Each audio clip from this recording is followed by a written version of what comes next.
The night Kwame returned was the kind of night that chills your bones. I was at my usual spot, selling Kelewele by the roadside, when a figure emerged from the darkness. The moonlight barely illuminated his face, but I knew that ragged, gaunt look all too well.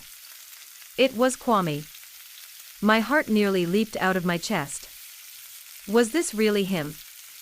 Was this some cruel joke? To understand why this moment was so unsettling, I need to take you back to when everything first went wrong. Kwame had always been my everything. He had big dreams of traveling abroad, and I believed in him completely. So when he told me he needed money for his trip, I didn't think twice. I took a large sum from my mother's savings, money she had worked so hard for to grow her small trading business. When she found out, her world crumbled. Her business suffered, and our relationship became strained.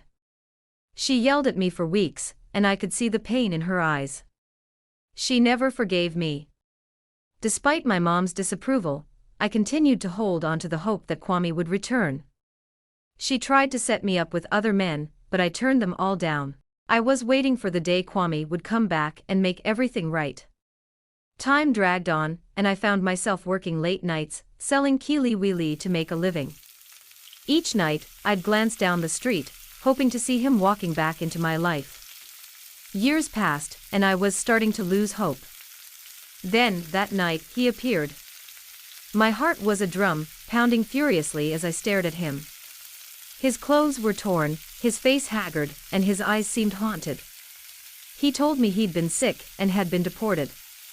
I felt a mix of relief and anger. How could he come back like this? I wanted to scream at him, but I also wanted to hold him and make everything better.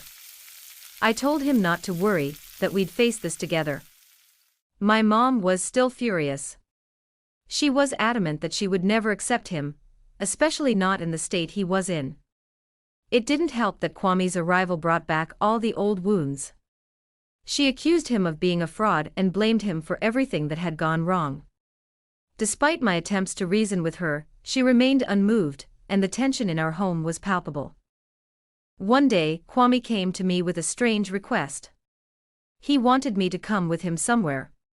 He didn't say where, only that it was important. I was curious and a little worried but agreed.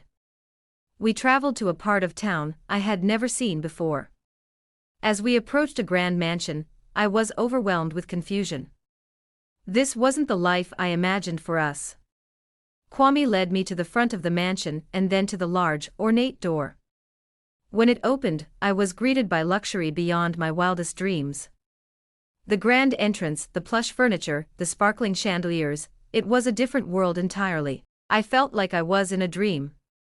Kwame sat me down and revealed the truth. He hadn't been sick, he had been working hard and had become successful. The deportation story was a test to see if I still loved him despite the hardships. I was a mix of emotions, shock, anger, and disbelief. How could he test me like this? Then came the surprise. Kwame got down on one knee and proposed to me right there, in front of the mansion.